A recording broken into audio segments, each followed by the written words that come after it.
Wheatridge Planning Commission. I'd like to welcome everybody to our meeting for this evening. Before we begin, there are a few notes I'd like to go over about our meeting format tonight. We have planning commissioners, planning department staff, and members of the public attending in person.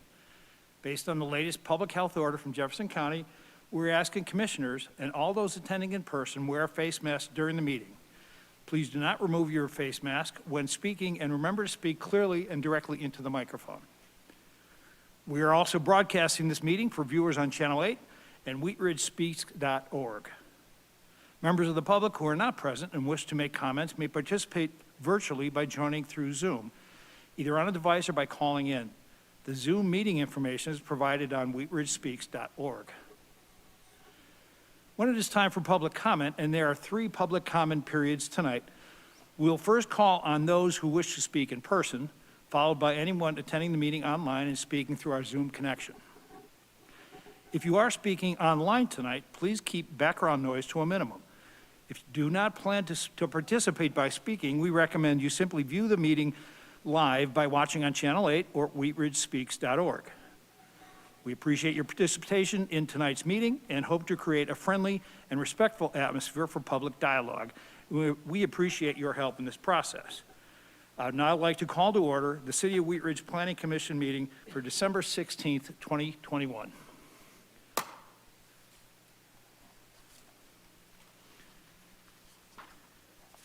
May I get a roll call of the members, please? Christine Disney. Here. Melissa Antle. Here. Will Kearns. Here. Janet Leo. Here. Daniel Larson. Here. Jahi Simbai is absent tonight. Tammy, we have enough for a quorum tonight? Yes, we do. Great, thank you. The next item on the agenda is the Pledge of Allegiance. Please stand and join me in the pledge. I pledge allegiance to the flag of the United States of America and to the republic for which it stands, one nation, under God, indivisible, with liberty and justice for all. Thank you. Is there a motion to approve the order of tonight's agenda? I move that we approve the order of tonight's agenda. Second. Are there any additions or corrections to tonight's agenda? Seeing none, we will call for a vote. Motion approved, 5-0. Thank you. Next, we will vote to approve the minutes from our last meeting.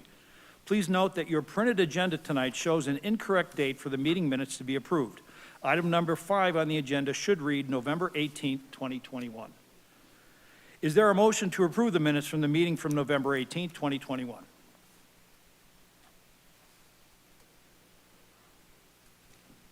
I'll make a motion to approve the minutes. Thank you. And a second? Second. Thank you. Call for a vote.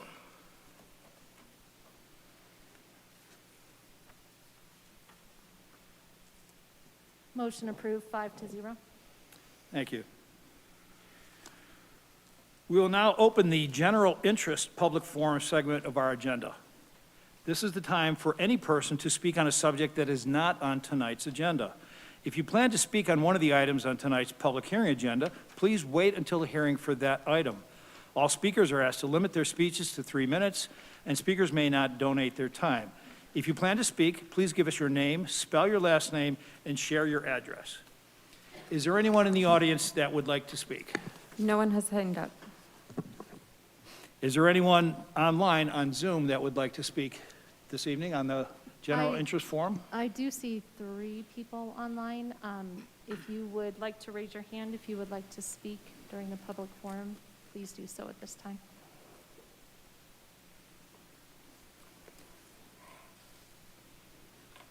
Nobody is raising their hand. Great, thank you. Is there anyone else from the public who'd like to speak on a subject not on tonight's agenda? Please speak up now. Seeing none, thank you, and I will close the general interest public forum. Our first item on tonight's hearing agenda is case number WZ 21-12. This is an application filed by Jacob Hill for approval of a zone change from Residential 1, R1, to Residential 1B, R1B. This is for a property located at 9605 West 38th Avenue. I would like to again welcome members of the public to our meeting, and it is important that this hearing be conducted in a dignified and civil manner. Our goal is, as always, to create a friendly and respectful atmosphere for public dialogue, and we appreciate your help in this process. We start our public hearings with a presentation from staff, and in some cases, a presentation by the applicant. After the presentations, the commission will ask questions of staff and the applicant, and then we will invite members of the public to comment during the citizens forum.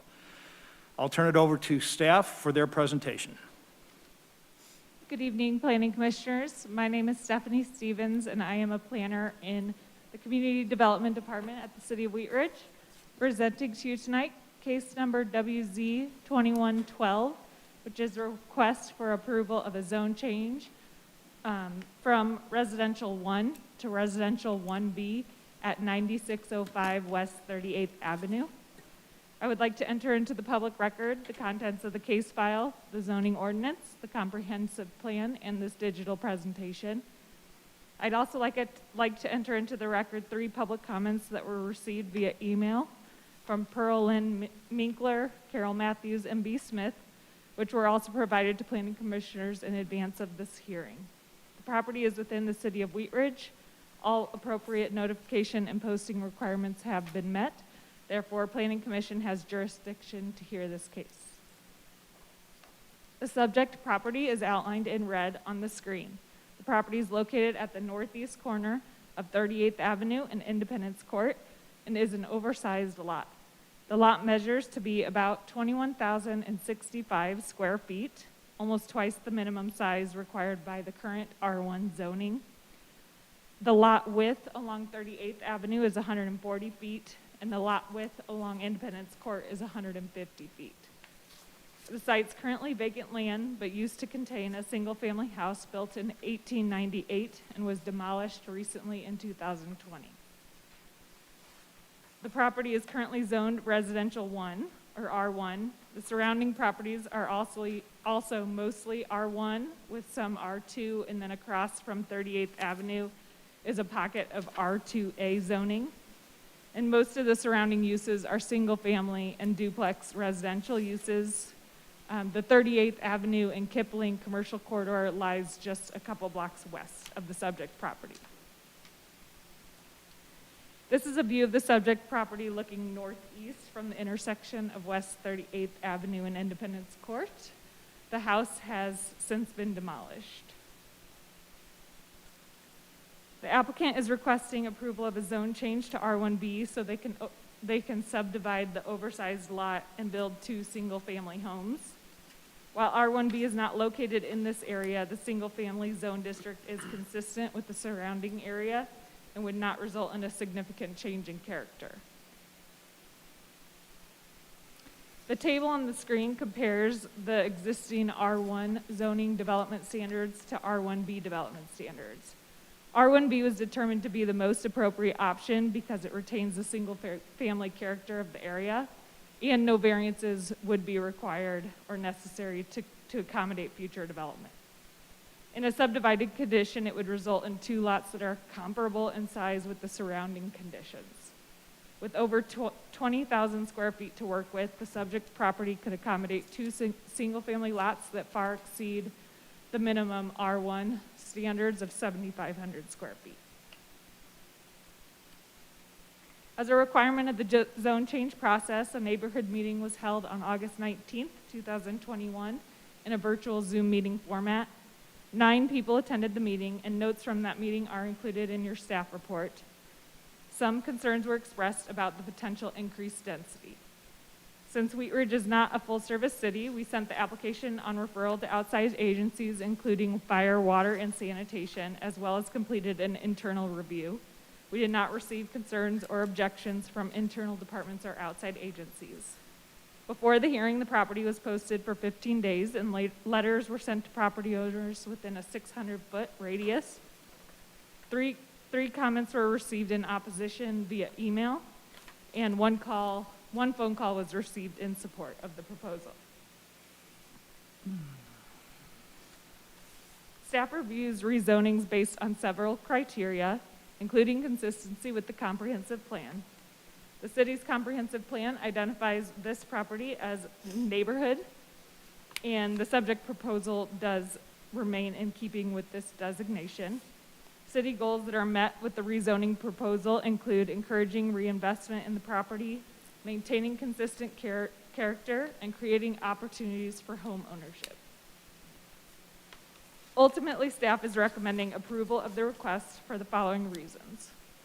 Based on the character and land use patterns in this area, the R1B zone district is most appropriate to accommodate the applicant's proposal for two single-family homes, and the zone change should not have an adverse effect on the surrounding area. Staff also finds that the zone change to R1B is supported by the city's comprehensive plan neighborhood designation. Oops, I'm sorry. I'll just keep going. And it retains the single-family character of the neighborhood. Planning Commission will recommend a decision to City Council, who will also review the zone change request. If City Council approves the request, then the zone change would be approved. This concludes my presentation. Thank you. Myself and the applicant are here for questions. Thank you. Does the applicant intend to present or just answer questions? Just answer questions tonight. Thank you. We will now poll our planning commissioners to see if there are questions about this application. We will ask the commissioners to hold their comments until after the public forum. We'll start with Commissioner Kearns. One question about water. Is this site well water or is it city water? You mean in terms of what would serve the new structure? I don't know, I can't speak to what's there now, but building codes would require that any new dwelling unit is required to connect to public water. Okay, so this would have 2 taps. Correct, Okay. yes. That's all I had. Thank you, Commissioner Kearns. Commissioner Leo. I don't have any at this time. Great. Commissioner Disney. In noticing and reading through the comments that were presented to us, I noticed there were some concerns about access to the property from Independence. Do we see there being 2 curb cuts or 1 curb cut and accessing the north and south lot that way?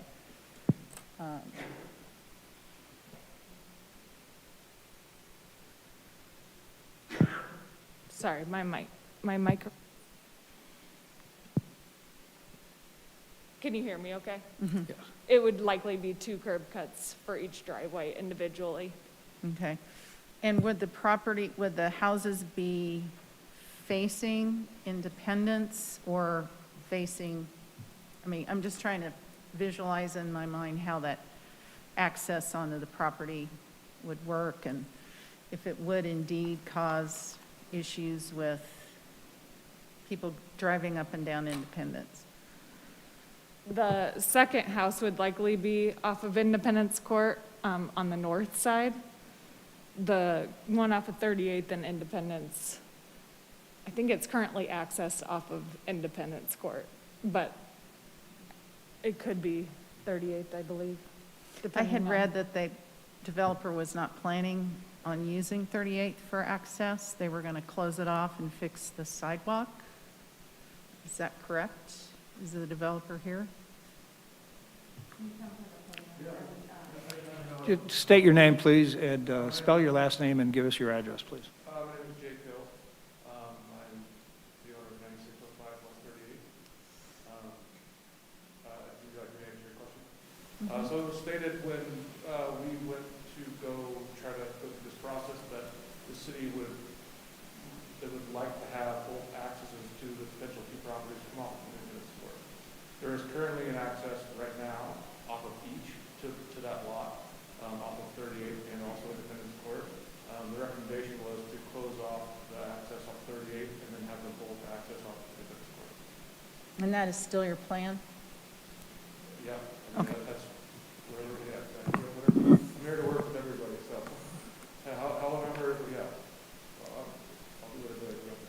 All right, thank you. No more questions. Thank you. Commissioner Antal. Well, Commissioner Disney asked my two questions, but just as a point of clarification, I mean, I think it sounds like the city is already saying no access off 38th. I live near that area, and I would say traffic along 38th is already a problem, you know, and I'd hate to start necessitating a signal at that area, so at least maintaining kind of the access off Independent Court is important. And I would say just as much as possible, because I know that is a corner site, making sure the driveways are far enough down the hill from the stop sign so that you don't start creating site visibility issues at the intersection as well. But on the structure orientation, are you saying like the front of the house might be facing Independence Court and the other might be oriented facing 38th? Or do you see front of the house and the garage, for example? Are those both going to be facing Independence Court? I mean, as of right now, we don't have plans of whether we're going to presentation, but the overall view would be to have them both have access and facing the court. Okay. Facing us. Okay. From a code standpoint, Commissioner Antle, there is some flexibility afforded to corner lots in terms of the orientation of the home, whether it faces one street or the other. There's not a code requirement that a residential lot take access from the local street, but certainly that's a safety consideration, logistical consideration. So that's why we've made that opinion known to the applicant. So we would like to see those driveways off the local street. We sometimes see like very effective horseshoe designs, right? So nobody has to sort of pull out, but we're sensitive to the deceleration that would happen on 38th Avenue. All of these things would get sort of negotiated and confirmed through the building permit process. And the last thing I'll address is your comment in terms of separation from the intersection. There is a minimum distance that a driveway must be so that it's far enough away from the intersection. Okay. Yep, that is codified. Great. Thank you. That's all I have. Thank you, Commissioner Antal. My first question is on sort of the process here. This mentions that this is the first time the Planning Commission will see this particular property. The next time will be, if it's approved, for a subdivision, is that correct? So it would only be a 2-lot subdivision, and that's an administrative, so Right. anything less, 3 or less would be administrative. And as opposed to a major subdivision? That's correct. Okay, thank you. Or minor. Minor would be 4 to 5 and come to planning commission. I see, thank you. The other question has to do with frontages, and if I'm reading this correctly, the lot with parallel to 38th is 140 feet, and then on Independence, the frontage is 150 feet. And if you cut that in half for 2 lots, you've got 75 feet for each. And when I did a quick look at the city code for R1B, the corner lots shall have a minimum width of 80 feet in both street frontages. That's Section 26207, number A.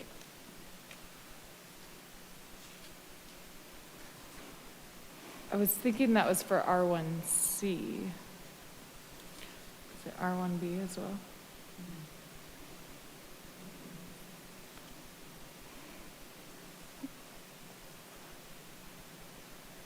Are you asking why the corner lot has a larger width? I'm sorry? Are you asking why the corner lot has a larger width requirement? Well, the not, reason- go ahead. The reason that corner lots are required to have a larger width than the mid-block properties is because there's an increased setback from both street frontages. So we need to make sure that each lot is developable, so that it wouldn't be subdivided exactly in half. And then also to address, I think you're getting at that you think that a variance would be required because of not meeting right, the if standard it's- 80 feet. Right. So they had provided a survey and they did meet the minimum for R1B. So those were approximate in the The staff report. 75 feet is for, well, 150 for the two together, right, for a single property. Right, But you're not going to cut it exactly in half. right. So it'll probably be offset just a tad so that you'd get the 80 feet on the corner lot for Okay. each side. Thank you. Yeah. Appreciate clearing that up. Any other questions from the commission? Commissioner Leal?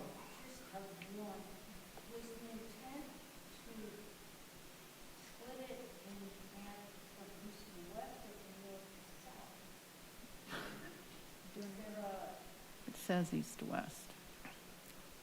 Oh, go ahead, are you still, so the recommendation was to split it from east to west.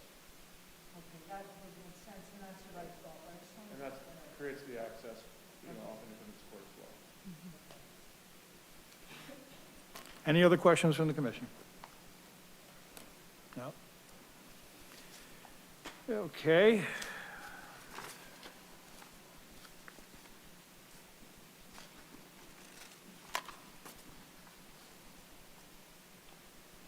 I will now open the public forum for case number WZ 21-12. This is an application filed by Jacob Hill for approval of a zone change from residential 1 R1 to residential 1B R1B for a property located at 9605 West 38th Avenue. We ask that you please limit your comments to this case. We typically administer an oath for any participant in a public hearing, staff, applicants, and the public. In this hybrid meeting format, we're administering that oath in a different way. If you comment during the public hearing tonight, by choosing to testify, you are agreeing that the testimony you give will be the truth as you know it. I'll open up the public forum for this case. Are there any in-person speakers who would like to speak on tonight's issue? And I see one, Carol Matthews. Good evening. Would you give us your name, please? Spell your last name and your address. I'm Carol Matthews, 3851 Hoyt Street, Matthews, Mathews. As a concerned neighbor, I respectfully protest the rezoning of the lot at 9605 West 38th Avenue. My reasons for this protest are: number one, R1B enables a property owner to build within 5 feet of the property line, which would infringe on the privacy of the existing neighbor. R1B lessens the setbacks to 10 feet on the back of this property, which also infringes on the neighbors. We all have 15 feet or more on our property, and 90% of our lots are a third acre or more in this subdivision.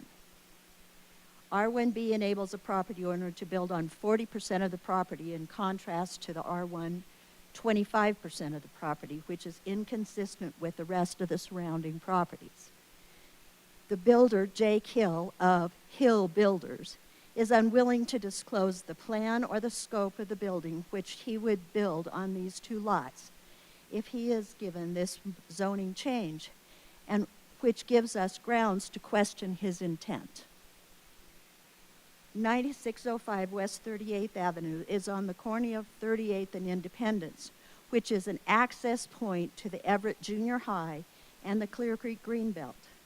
A 35-foot building built close to the sidewalk on 38th Avenue would restrict the view of the oncoming traffic as vehicles, including school buses, enter 38th Avenue from Independence Street, causing a safety issue.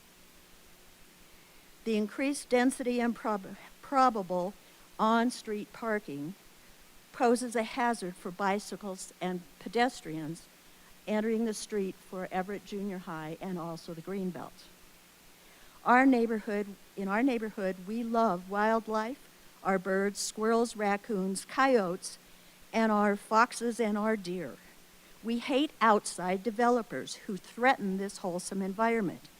We are willing to defend our neighborhood and our wildlife. Jake Hill of Hill's Builders, be ready. Our neighborhood petitions are already fixed. When Hardee's tried to put high density in our neighborhood, we needed 1,400 signatures for Wheatridge residents to sign our petition. We got over 2,000. Now we can add all of our Everett Junior High parents to this protest. 72% of the Wheatridge residents in the neighborhood revitalization study said no high-density houses in my neighborhood.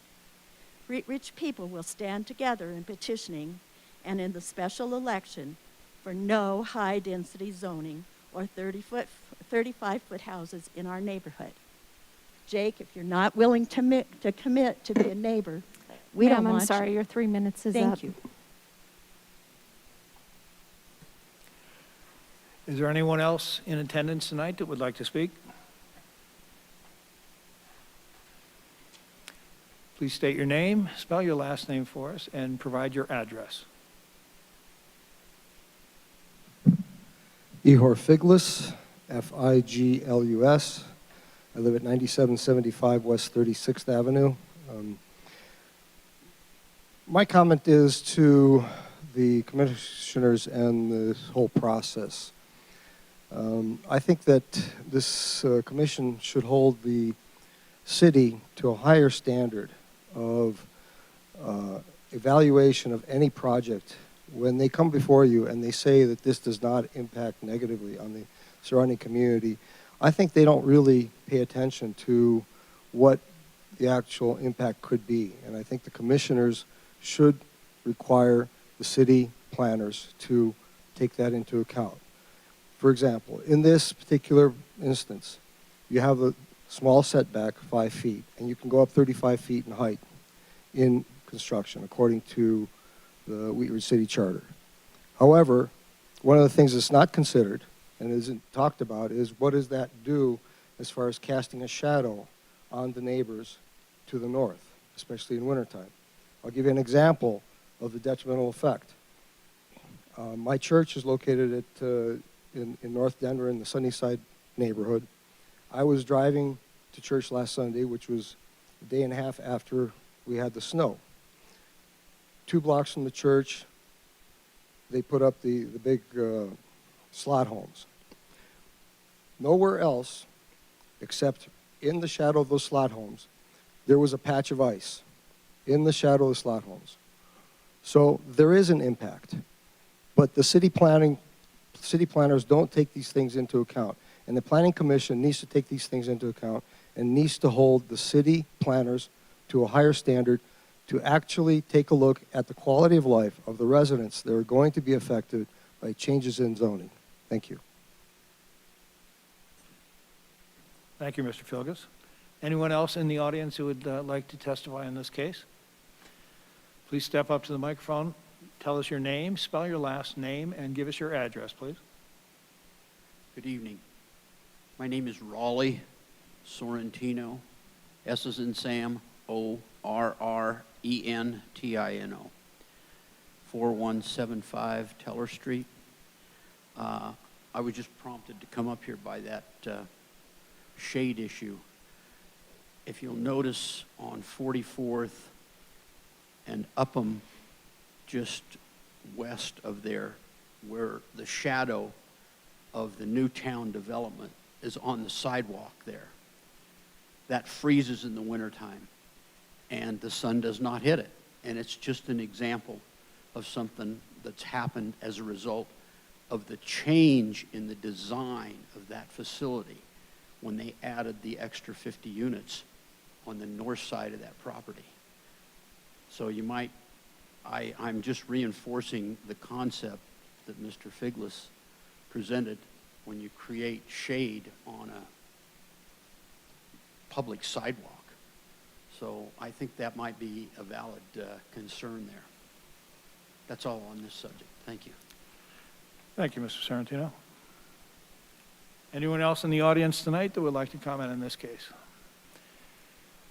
Seeing none, we will poll the online audience. Is there anybody online, Tammy? There are a few people online. If you would like to speak, please raise your hand.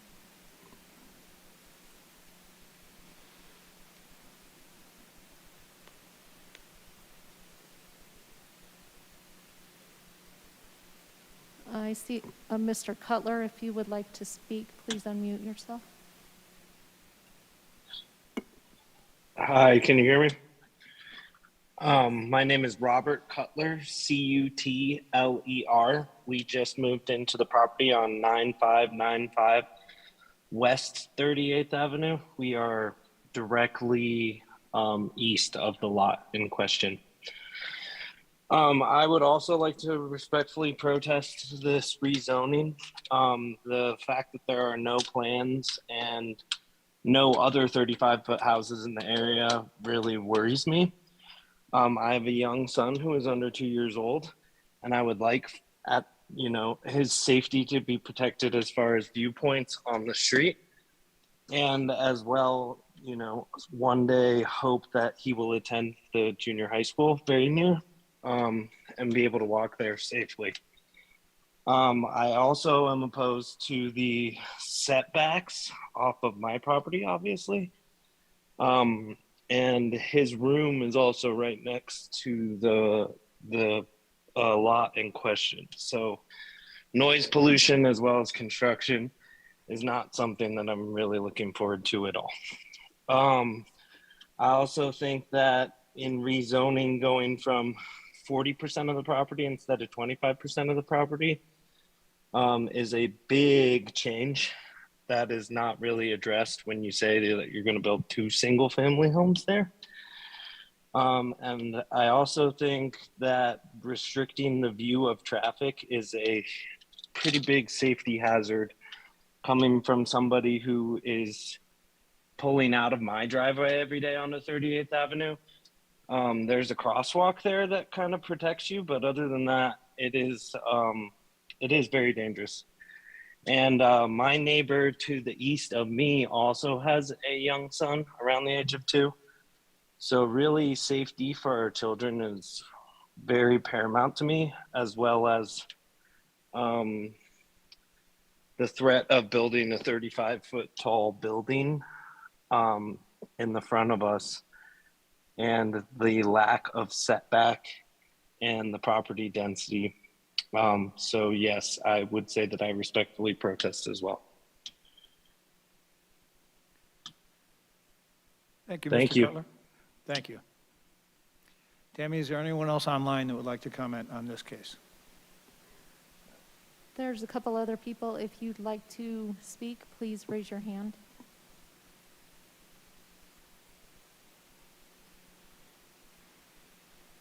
There's no raising of the hand. Thank you, Tammy. There are no other comments on this case. I will close the public forum.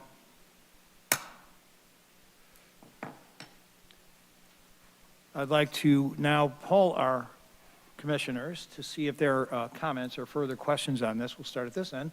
Commissioner Antle.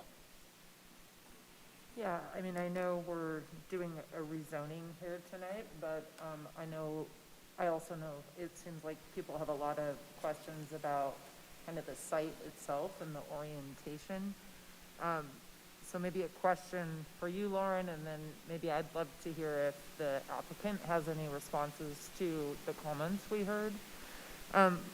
When you have, or Stephanie, when you have a corner lot, is there any flexibility in how you apply the different setback requirements, or does it just go from, if the houses are oriented towards 38th, the front setback applies? Because I do wonder if 5 feet setback from a sidewalk on 38th, which is a major, it's a collector, or is it yeah, it's a collector. I mean, it's something interesting to consider. Is that really enough? So how do you apply the different setbacks on a corner lot? Yeah, I think there's a misunderstanding here on the setback. So there is a 25-foot setback from any street in this zone district, same as in R2. This is why you don't see any building, a single-family or duplex home in this neighborhood, whether it's on a corner or not, that's built close to the street. Now, there was a reference to a prior project which proposed townhomes or attached homes that had a much smaller setback, a build-to, similar to the project Mr. Sorrentino mentioned. The requirement is that any new structure on these lots is 25 feet from 38th and from Independence. So there is no concern from staff in terms of site distance. That is the standard across the city in terms of setback. To your other question about then how do we assess rear and side, because there's a 5-foot for one and a 10-foot for the other. It's the exact same standards that are in the R2 zone district, the other predominant zone district in this neighborhood. And we do have some flexibility there. So the way the code is written is, the rear is opposite the front, and the front is where sort of primary access comes from. So very likely, if the driveway is coming off of Independence, we would determine that to be the front, and then the eastern property line to be the rear, and the shared property line between the two to be that side setback. Okay, thank you. And I guess for the applicant, you know, I know we're not really looking at kind of the site itself or the structure itself, but is there some sort of vision in terms of kind of what the height looks like on these? You know, how you plan to design these sites, because we're hearing a lot of concern about height overall. Yeah, no, I understand the, you know, the height worry, I guess. I mean, again, I literally don't have plans. I'm not even trying to like hold my hand, you know, under closed doors or whatever. There isn't a true plan to exactly how it's going to lay out. I wouldn't create a house plan unless I knew what the structure, you know what I mean, what the land could even look like potentially. So to be able to split that. But even to the last gentleman's comments, the 5-foot setback even to the east, that is, I don't want my house it's not even going to be anywhere close. You know, we're not, it's not going to be this monstrosity structure. Me and my girlfriend, we're looking to build a single family home. I'm guessing it's going to be around 3,000 square feet, especially with the basement, 2-story. Part of it might be the 3rd story, but the shadows and whatnot, I don't. It's not going to be some monstrosity. Okay, thank you. That's all I have. Thank you, Commissioner Antal. Commissioner Disney? I drove by the property today about 3:15. I didn't see any cars blocking the street. I know the kids were out of school because I saw a lot of them walking around. I looked at the lot. It seems perfectly suited to be subdivided into 2 lots, netting 1 additional house. That to me does not seem like high-density construction. I feel like we're being very reactive to the zoning. We have no idea what is going to be built there. And the lot itself, if I looked at your website, it looks like you build a quality product. Your aesthetic is quite lovely. So I can't imagine that you would try to build very tall slot homes there that are going to shade lawn or somebody's driveway. I think the hysteria around anybody trying to develop in this town is getting really out of hand. I'm for this project. I don't see any issues. It meets all of the zoning requirements, which is what we're here to discuss tonight. We're not to discuss the future. Netting 1 additional house on that street is not going to create a traffic jam or impede anybody's quality of life. I also feel like because you are subdividing it, it's a better chance that those houses will be owner-occupied rather than becoming a long-term rental, which is a problem in this community. So for that, I am in favor of this project. Thank you, Commissioner Disney. Commissioner Leo? Yeah, I just want to clarify the table that I'm looking at with the current zoning and the proposed zoning. And it looks to me like, and unless there's a typo on here, it looks to me like the permitted height is the same. So if it is not subdivided, it still doesn't prohibit a 35-foot building. Is that correct? That's correct. It's 35 feet in either zone district. Okay, thank you. That's all I have. Thank you, Commissioner Leo. Commissioner Kearns? We need housing in this country. We're short of housing. And in this community, we need housing. So the only way to get out of this housing shortage is to build our way out of it. I'll be voting yes on this. I think that we need housing availability and options in our community. Thanks. Thank you, Commissioner Kearns. And I will add that I believe this project is headed in the right direction. The lot seems suitable for this. It meets all the criteria. The subdivision, I would ask that staff make sure when it comes time to subdivide that they are cognizant of the city code and its 80-foot frontage. But other than that, the application seems valid, and I have no other comments or questions. We will, one more time, if anybody has an additional comment.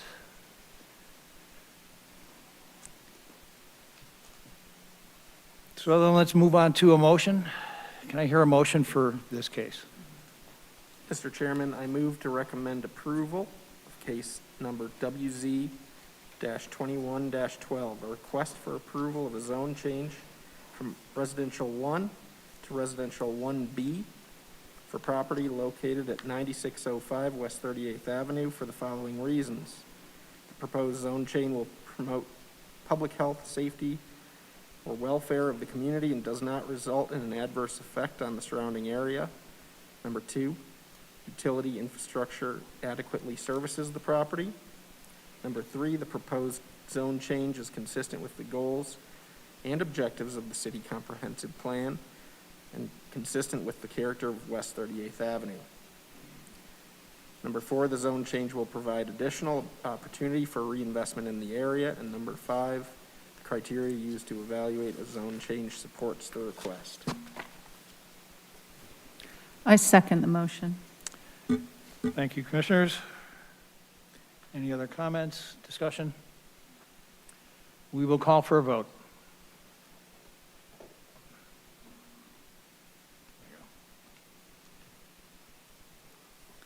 Motion carries 5-0. Thank you, Tammy. If I may, Mr. Chair, just for the record, this will move on to council. The first reading will be in January and the public hearing will be in February of next year. For this request. Yes, Thank you. thank you. Our next item is the Planning Commission hearing for cases numbers WS 210-06 and PBG-21-02. These are applications filed by Upham Partners for approval of a major subdivision and for approval of a planned building group site plan with 11 buildings on property located at 4000 to 4066 Upham Street in Zone Residential 3. For these two related items, both cases will be open concurrently, and staff will cover both cases in a single presentation. There will be one public forum for both items, followed by two separate motions from the commission. We'll turn it over to staff for their presentation. Thank you.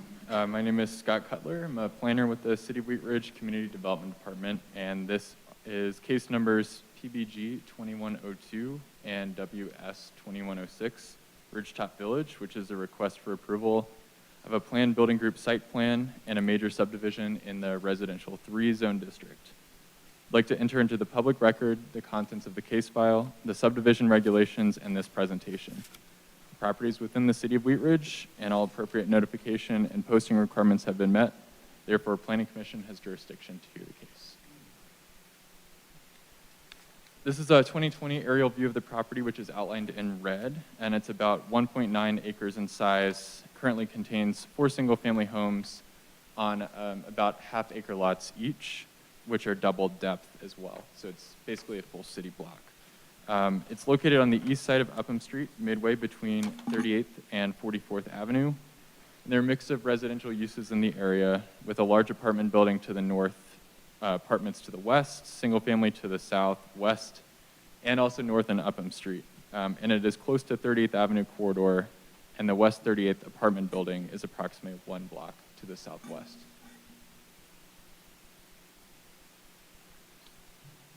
The property is zoned residential 3, R3, as are all of the surrounding properties on Upham Street in this area.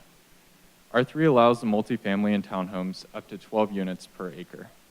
The school property to the east is zoned R2, as are properties further to the north on Upham Street, which is lower density than R3. Properties further south on Upham Street towards 38th Avenue have mixed-use zoning, which is reflective of the commercial and higher density character of 38th Avenue. The request is for a planned building group site plan under the existing R3 standards.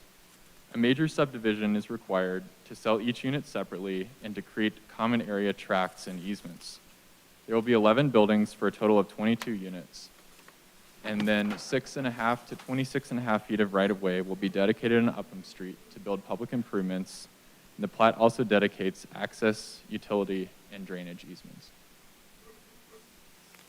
A planned building group, or PBG, is a site plan with more than one proposed primary structure in a residential zone district. Each residential building is considered a primary structure, and because there are 11 buildings proposed, a PBG site plan is required for review by code. PBGs with 4 or more buildings require approval from Planning Commission, which is why we're here tonight. A review of a site plan application allows staff to evaluate circulation for vehicles and pedestrians, access, parking, building layout, landscaping, and architecture. The site plan is reviewed under the existing R3 development standards, and the purpose of the site plan is to confirm compliance with the R3 zoning requirements. No variances, changes to the permitted uses, or changes to the zoning are allowed or proposed. The standards set forth in the site plan are binding, which means the applicant could not later increase building height or density. And then a subdivision is found in Article 4 of the zoning code, which is a reconfiguration of lots, tracts, or parcels for sale or development. It creates, removes, or defines property lines, allows the city to evaluate right-of-way, and it allows the city to evaluate civil construction documents.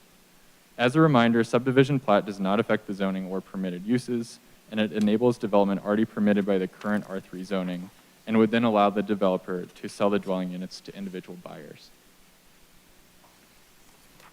This is the site plan showing all extents of the site, and the locations of the building are highlighted in blue.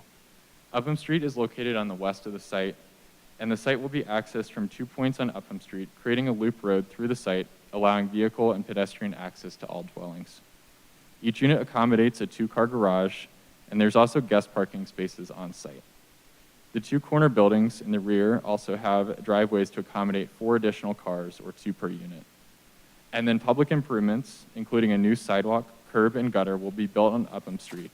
And the street is also being widened slightly on this side to accommodate on-street parking and enough space for passing on Upham Street. The proposed buildings comply with the perimeter setbacks required by R3, including a 25-foot setback on Upham Street and 15-foot setbacks on the northeast and south sides. The building coverage of 35% of the site is well under the 40% maximum for the R3 zone district, which leaves more room for open space.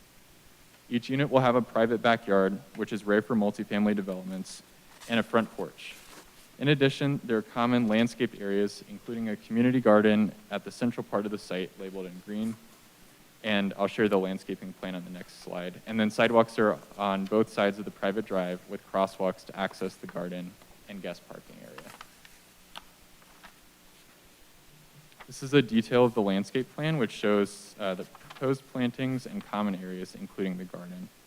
Street trees and shrubs will be planted in the yards along Upham Street. The site exceeds the minimum code requirements for the total percentage of landscaped area. Each unit has a usable backyard that will be landscaped and fenced for privacy. The common open space areas provide space between buildings and allow for gathering and pet walking. The community garden area acts as a central amenity for the site with adjacent bike racks and guest parking. Each building will be 2 stories in height and approximately 26 to 27 feet to the midpoint of the roof. The site plan proposes 2 types of modern farmhouse buildings with a variety of elevation types. The street-facing elevations shown on the left of the screen have additional enhanced features, including wraparound front porches, stone wainscot, and chimney detailing, large side windows, and window awnings. The front door faces Upham Street, helping to enhance these elevations and activate the street. Each building, interior or along Upham Street, has a front porch and private yard and a 2-car garage with a variety of siding types and orientations, pitched roofs, gables, and window awnings. There are 2 total building types with different orientations, and then also special consideration for the street-facing units, which will provide variety throughout the development.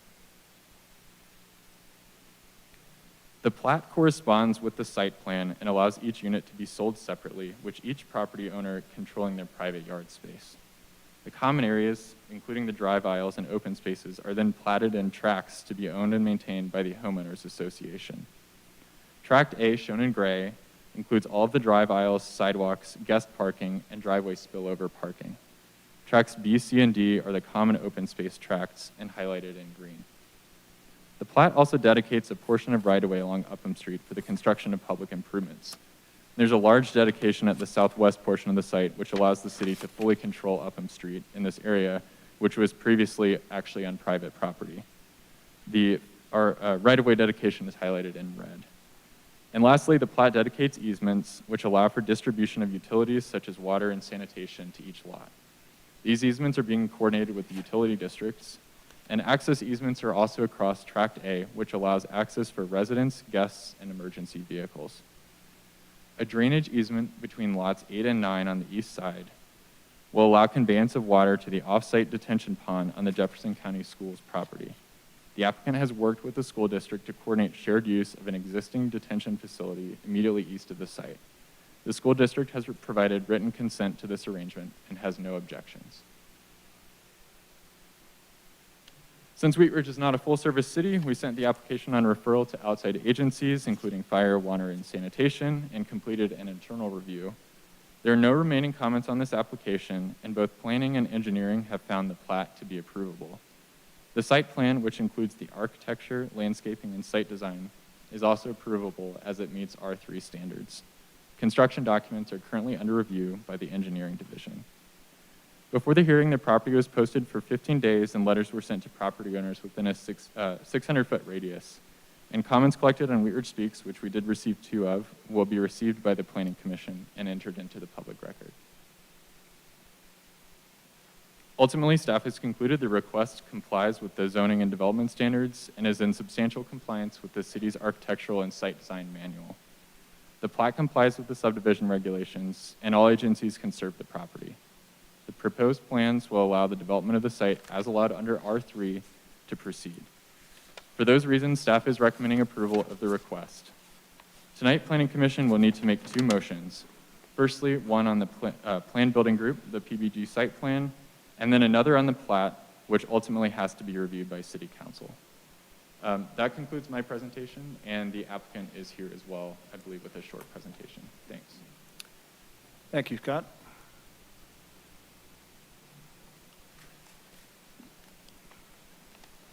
Will the applicant be presenting in person or online?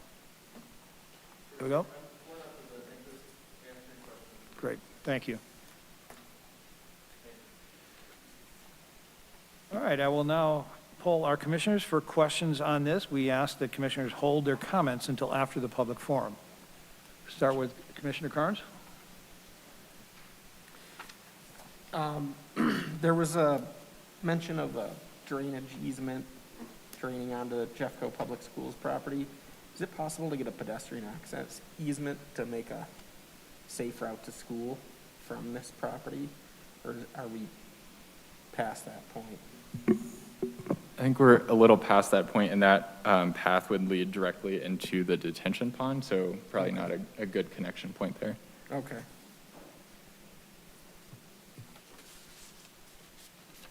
Each unit has a 2-car garage, is that correct? Yes. And guest parking is provided with, looks like 4 spaces, or are there more than 4 spaces for guests? I believe there's 5 on-site guest spaces that are like kind of shared, and then some of the rear units actually have long enough driveways for additional vehicles as well. And that actually exceeds the code requirement for the R3 district, and they're also building on-street parking along Upham Street as well. Okay. That's all I had, thanks. Thank you, Commissioner Carnes. Commissioner Leo? No, I have no question. Thank you. Commissioner Disney? No questions. Commissioner Antle?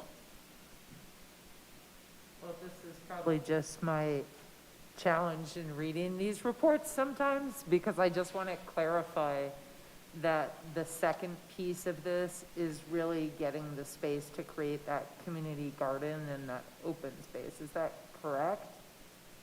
Or is it also this back lot? Like it's for the access and the common open space and the landscaping?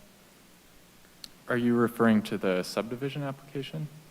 No, yes, I am, sorry, yes. Yes, so there's 2 parts. There's the site plan, which is really the architecture landscape site. The plat allows the property to actually be subdivided into different lots sold. for sale. Yeah, So they're two separate processes. But the plat also then creates all of the easements, it creates the common area tracts that will be owned by the HOA. So the plat does a lot. That's the actual subdivision of land. Okay, okay. I think I'm just mixing myself up. Thank you for clarifying, though. Thank you, Commissioner Antal. I had a question about Parkland fees, and in reading over and then comparing where we were last time, it looks like the original proposal for 38-some units back in 2019, the Parkland fee would have been $84,900 some dollars. And for 22 units, the Parkland fee that will be included with, I believe, the permit at that point, the Parkland fee would be $44,950. Does that sound about right? Yep, it's about $2,500 per unit. Okay, and this scaled-down proposal, it also includes a scaled-down Parkland fee that is due from the developer. That's correct. Okay, thank you. The decision to go with an HOA as opposed to a metro district, is that something the developer makes, or is that something that you guys work on? The city would require some sort of maintenance organization, but it would be up to the developer to decide how that's structured. Okay, thank you. And at what point does in this case will be an HOA agreement, at what point does the city sign off on that? I want the developer to probably clarify what their organization is. I may have said HOA, but I don't recall whether Okay. it's a HOA or metro district. Can we ask the applicant to respond to that one, please? And when you get to the microphone, please tell us your name, spell your last name, and give us your address, please. Yes, sure. My name's Matt Hill, Hill. My address is 5000 Quitman Street in Denver. The answer to your question is that the Metro District is already in place, and it's a holdover from the previous submission. So that entity already exists, and it's already enacted, and we plan to utilize that for this development as well. And Metro District, like an HOA, does have a board of directors that provides sort of direction, right? Yes, that's correct. Okay, and, well, okay. That was all the questions I had. Were there anything else you wanted to say about this development at this point? No, we're just really excited about this opportunity to add to the community. We feel like we've presented something that's very much in line with what the zoning requirements are, and to be able to work with the Planning Commission to get this far, take their feedback, the Planning Department, and now the Planning Commission, take their feedback, implement it into our design, and we're excited about it, and we're optimistic that it really will add a lot of benefit and and really tie in with the existing community. Great, thank you.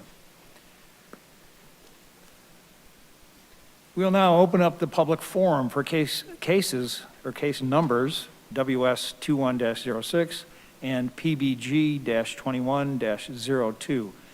These are applications filed by Upham Partners for approval of a major subdivision and for approval of a planned building group site plan with 11 buildings on property located at 4000 to 4066 Upham Street and zone residential R3. We ask that you please limit your comments to this case. All speakers are asked to limit their speeches to 3 minutes. Again, if you comment during our public hearing, by choosing to testify, you are agreeing that the testimony you give will be the truth as you know it. If you plan to speak, please give us your name, spell your last name, and share your address. Looks like we have somebody signed up here in person. Raleigh Sorrentino, please step to the microphone, tell us your name, spell your last name, and provide your address. Raleigh Sorrentino, Sorrentino, 4175 Teller Street. I'm up here to address this process. I don't need to remind you folks that this project was voted down by the citizens 2 years ago by 6,000 votes. 62% of the vote voted against this project. What has happened here is somebody has taken this clay and molded it around a little bit and tried to fit it in to R3. It's still the same project, and if anyone can, you folks especially, buy the argument that now that it's R3, it's okay. My understanding is you have no ability to vote this project down, and that's the problem. The citizens have been cut out of this process. I'm speaking here, I don't have a prepared speech, so I'm just speaking extemporaneously here. But this is a subversion of the process, because you have, if your lives depended on it, you could not vote this project down, and neither could the city council by virtue of the process. So us citizens, including those 6,000 people that voted no on 2E, would have nothing to say about it. You're not representing the citizens of Wheatridge, and we know that. This presents constitutional questions when the citizens cannot speak to their leaders. And I'm up here to communicate that many of the people in Wheatridge, a lot of those that voted no on 2E, they don't want this project, they didn't want it in the first place, and massaging it so that it fits into an R3 category doesn't change the fact that as a practical matter, these properties have been individual R1 properties for 100 years. And to change it now as a practical matter is a subversion. So I don't know how the citizens can deal with this kind of thing when our representatives, if every citizen in Wheatridge asked you to vote for no on this, you're not able to do it. And that's the problem, the process. They've molded this into this R3 category and try to get people to make it sound palatable. You know, they say a rose by any other color is still a rose, but also a skunk by any other smell is still a skunk. And for citizens of Wheatridge, if they were to vote on this again, the projects before you tonight, they would vote no on it. And you all know that. So I'm here to communicate that this may be the start of another process like you saw on 2E 2 years ago. And I'm sorry, just sir, you're note 30. in mind that you heard it here first. So when you vote on this tonight, I'm sorry, sir, your which 3 you have no minutes are up. choice, you can see how it develops down the road. Thank you, Mr. Sorrentino. Is there anyone else in the audience that would like to comment on this case? Tammy, is there anyone online that would like to raise their hand and comment? There is somebody, he has raised his hand. Looks like, or her, Kylie Ladd. If you would like to speak, you can speak now. Please give your name, spelling of your last name and your address. Hi, my name is Kylie Ladd, L-A-D-D, and my address is 4221 Upham Street.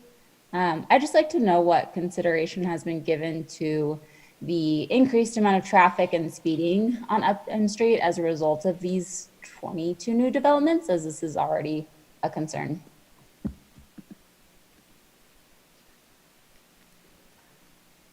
Thank you, Ms. Ladd. Is there anyone else online that would like to comment? Nobody else. Thank you, Tammy.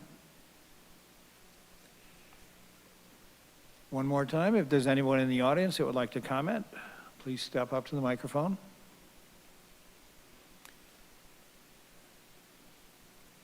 Seeing none, I will close the public comment. At this point, I'd like to poll our commissioners for comments or additional questions on this. We'll start with Commissioner Antal.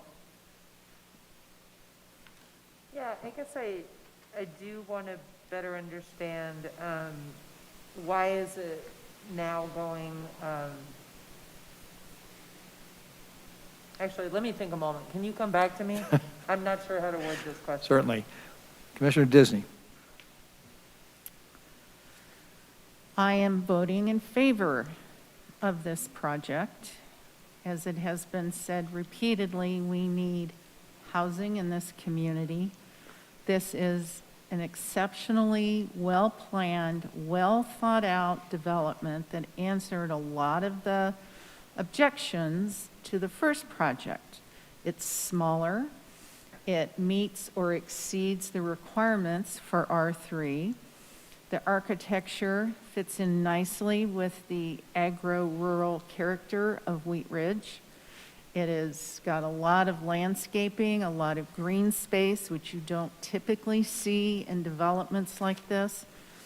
And I drove down Upham today and drove by the 4 properties in question. And while they may be R1 now, actually they're R3, they're not R1. This development complies with the zoning code. I think it's exciting. It's going to make that neighborhood look a lot better. The 4 remaining houses are in very bad disrepair. The lots look junky. Sorry if that offends anybody, but when I look at this compared to what's there now, it is absolutely an improvement, and it's going to give people the opportunity to own housing, which is getting very hard to come by. And so for that reason, I am voting yes on this project. Thank you, Commissioner Disney. Commissioner Leo. Yes, I think this fits very well into that neighborhood, being that it is an R3. And I, again, think I agree with Ms. Disney that it would be an aesthetic improvement to that area. Also, I do like the parking plan. Generally, when you put in 2-family units, you have parking issues, but that looks like it's really been well planned out. Thank you, Commissioner Leo. Commissioner Kearns. It's a high-quality development. It doesn't look like, it's not massive by any means. We're not talking about 3 stories or more. These are 2-story buildings that look like houses and are essentially townhomes. Yeah, the parking looks great. The access plan looks great. I wish there was a little trail back to the school. If I was a kid living here, I'd probably want to be able to hop that fence and play ball, but that's okay. It's just a quick walk around the block to get there, so looks good to me. Thank you. Thank you, Commissioner Kearns. I did have one question that occurred to me, and it has to do with that cutout on Upham. Tell me a little bit more about that. I'm not seeing on this rendering, but at the southwest corner of the property, there is an indent or an outdent into the street, and then there'll be additional parking spaces. The street will be widened for additional parking. Am I reading that correctly? You are, yes. Upham Street is unique in that a lot of the original lot lines actually went to the center of the street, if I'm remembering correctly, and so the street, even though there was public easements across it, was actually on private property, and that was the case for the southern house of these 4 houses. The street was actually not within city right-of-way, so with that dedication, the entire street will then be in the city right-of-way. And how does that look on, you don't have to put up a drawing, but is there actually a cutout? Does the curb indent into the street? No, not right now, no. So we're not talking about narrowing the street there. The street will stay the same width. The street actually, if you, on this plan that's on the screen, it will widen slightly along this property. I don't know how much wider, but Upham Street is pretty narrow, and widening it in this area will allow for on-street parking with room to pass. Right now, if you have street parking on both sides, it's pretty tight there. So Right. this will actually allow more room for the on-street parking and a wider sidewalk too. Thank you. So with the 2-car garages plus the additional parking places on the property, plus additional parking on Upham, or the existence of parking on Upham, parking really shouldn't be an issue at this point. So that was a kind of a nice revelation as I read through this. I was impressed with the landscaping plan and the arrangement of the tract A to allow the sort of driveway through there.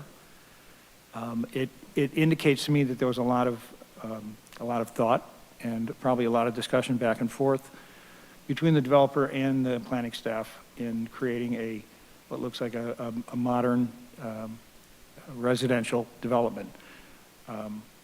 The fact that we're talking about townhomes as opposed to rentals, I think, is a big plus. And I agree with the commissioners so far that we're looking at a development that will fit in with the neighborhood and will will benefit the community. With that, are there other questions or comments? I'm sorry, Commissioner Antle, you did have a comment. Well, no, I answered my own question by rereading something, but I did want to make a comment, which is largely just echoing what you've already heard from the other commissioners. And I am pleased to be seeing these types of developments come into Wheatridge, because I think we need to continue to offer kind of a diversity of housing types in our community. Not everyone can afford a single-family home. Not everybody wants to live in a, multi-use building or an apartment. And the way this is designed, it still provides kind of a residential family feel. There's a lot of nice landscaping, open space, community gardens. So I think we're keeping with the overall character of what we've established in our neighborhoods. And so I'm really pleased with what I've seen here today. Thank you, Commissioner Antle. Are there any other comments or questions from the commission? Commissioner Kearns. One more thing. We can deny projects. We have the option to deny projects based on whatever we deem unfit, and that recommendation goes to City Council. So just to clear that up. Thank you, Commissioner Kearns.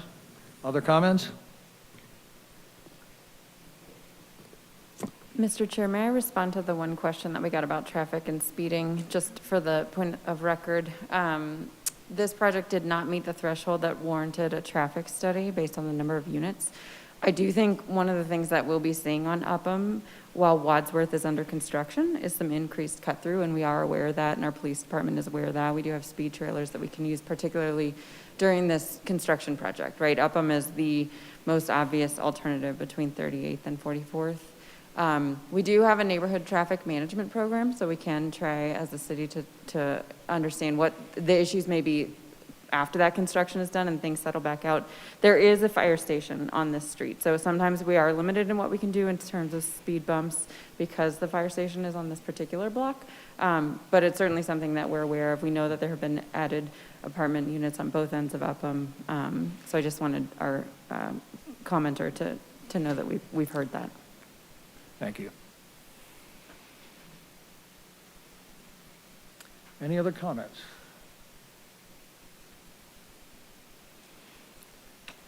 Hearing none, we will call for a motion. Is there a motion on these? We'll go to the first one, and we'll ask for a motion on the first one, WS 2106. And that is the subdivision. I'll move to recommend approval of case number WS 21-06.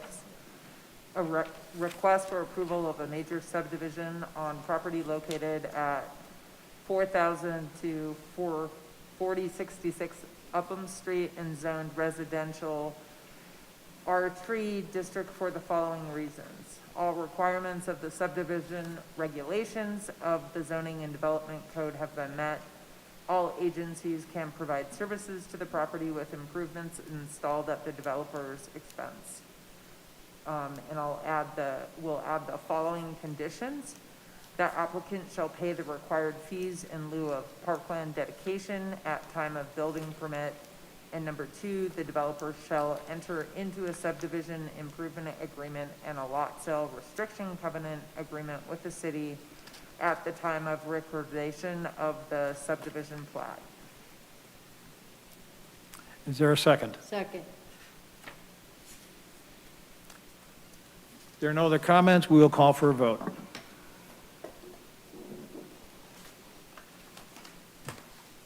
Thank you. Motion carries 5-0.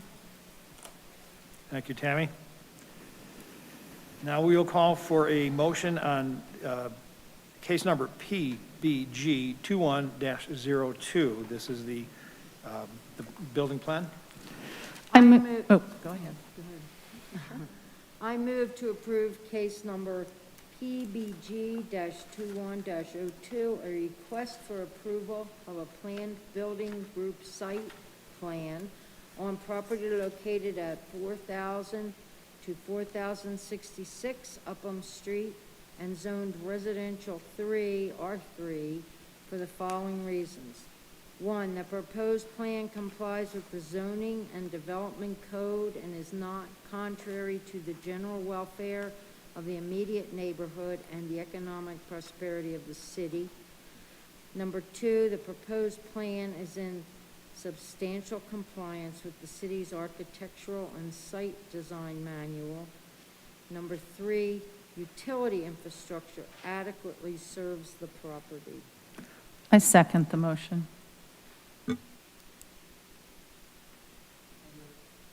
Are there any other comments on this case? And this is a reminder to the commission that our vote here does not require review by the city council, and our decision on this is final. With that, we will call for a vote. Motion approved, 5-0. Thank you, Tammy. Let's move on to our next item, new business. And I would like to mention that at our meeting on October 21st, 2 members of the Planning Commission asked to step down. As of this evening, appointments for the 2 vacant Planning Commission seats have not been announced. We encourage anyone living in Wheatridge District 1 or District 2 and interested in contributing to how we keep our city running, please consider applying for Planning Commission. Information and an application can be found on the city's website. Now I'll turn it over to staff. Lauren, if there are any new business things we'd like to discuss tonight, we are welcome to hear it. Yeah, just a couple updates from me. So we will not be having the January 6th Planning Commission meeting. So get an extended holiday break from your duties. We do think we will likely need the January 20th date, so please pencil that in and then we'll confirm that with you in a couple of weeks. I do want to introduce our colleague here tonight. He didn't have to say too much, but we have Rocky Maxalka. He is a civil engineer who joined our department maybe 2 months ago. Has it been that long? Not quite, maybe. He comes to us from the private sector. Dave Brossman, who was our prior development review engineer for about 30 years, he retired. And Rocky is here managing the development review functions and engineering. So you'll see him either in person or on Zoom when we've got engineering-specific questions. Rocky's children attend school in Wheatridge, so he's familiar with the community. Happy to have him here. In terms of development updates, just a couple, no announcement on Lucky's to share. I did ask Steve Art today. The zone change that you saw maybe a month or 2 ago for Clear Creek Crossing for that second phase of the multifamily, that zone change was approved by council on Monday night. So you'll very likely see that specific development plan in maybe February or March. You've maybe noticed that the hospital has gone vertical. There's also a lot of contractor trailers out there, and a big white tent that we were happy to see stayed standing despite the winds the other day. Those are all temporary structures. The size of this construction project is sort of unprecedented for us, so we just needed more sort of shelter and staging space for the contractors, essentially. So that won't stay, but it'll be there for the next few years. And then the last thing I want to mention is as a code amendment follow-up. I left this image on the screen because you'll recall that a couple years ago now, we actually did a code amendment related to sideways-oriented townhomes. Essentially a proactive amendment to make sure we didn't see slot home type development. And we used that code in this project and going back and forth with the developers. Scott's comments back and forth particularly called for those 4 porches. You can sort of make out the outline of the porch in the columns. So they are porches that cover 2/3 of the widths of those units that are street facing. So that is not something that we would have had the code basis to ask for if not for that. But we think it's a really good example of a project that is really street oriented, neighborhood oriented, thanks to that change. That's everything we have. Happy holiday season to everybody. We won't see you till next year. Thank you, yes. Yeah. Do the commissioners have any interesting questions to ask about what's going on around Wheatridge? I just have a comment. I just want to thank staff for the thorough packets and the information that you provide to us. It's well put together, very professional, and it really makes my job easier. So kudos to everybody on staff.